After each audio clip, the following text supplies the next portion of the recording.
जो वरती आपण पाहिलं पाचट काढलेलं होतं त्याच प्लॉटच्या आपण खालच्या बाजूला आलेलो आहोत. बांधावर आहोत सध्या आपण.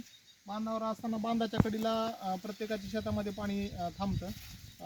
पाऊस कंटिन्यू आहे. पाऊस कंटिन्यू असताना सुद्धा बांधाच्या कडीला किंवा पाणी साचलेलं असताना सुद्धा ऊसाची वाढ अशा पद्धतीने आहे. रासायनिक आणि नैसर्गिक आधारित शेती करत असताना दोन्हीतला जे काही कंपॅरिझन आहे तर आपण बघू शकता. हा प्लॉट आहे 8.5 फुटाचा. समोरचा जे प्लॉट आहे 5 फुटाचा. त्याच्यामध्ये पाऊस कंटिन्यू असल्यामुळे तुम्ही त्याची वाढ बघू शकता कशा पद्धतीने आहे ती. आणि लोकरी माव्याचं प्रमाण त्याच्यावरती थोडंसं मोठ्या प्रमाणात आहे.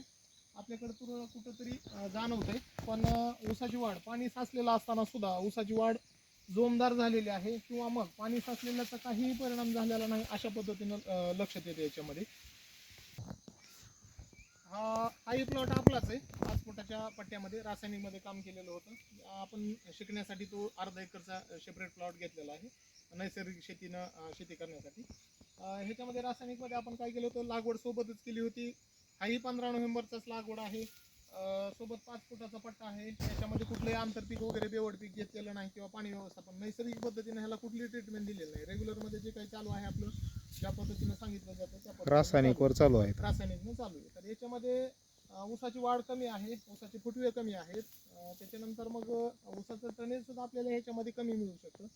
सोबतच ह्याच्यामध्ये लोकरी मावेचं जे काही प्रमाण आहे तर लोकरी मावेचं प्रमाण मोठ्या प्रमाणात हे कव्हर होत आहे का? हां, लोकरी मावेचं प्रमाण याच्यामध्ये जास्त आहे. तर भरपूर बदल आहेत. आता पुढे हळूहळू आपण पण क्षेत्र वाढवणार आहोत.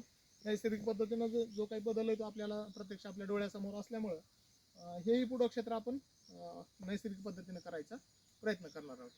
हो. आता आपण थोड्या वेळापूर्वी रासायनिकचा बायो पाहिलं होतं. आता आपण नैसर्गिक पद्धतीनं जी काही ऊस पिकवलाय बांधाच्या कडीला होता उभा. दोन्हीतला फरक दाखवण्यासाठी आपण मुद्दामून इकडे आलेलो आहोत. तर कांड्यांची संख्या, त्याच्यानंतर फुटवे आणि पाणी साचलेलं आहे तरी सुद्धा ऊसाची वाढ अशा पद्धतीने दिसते. फरक आपल्या डोळ्यासमोरच आहे.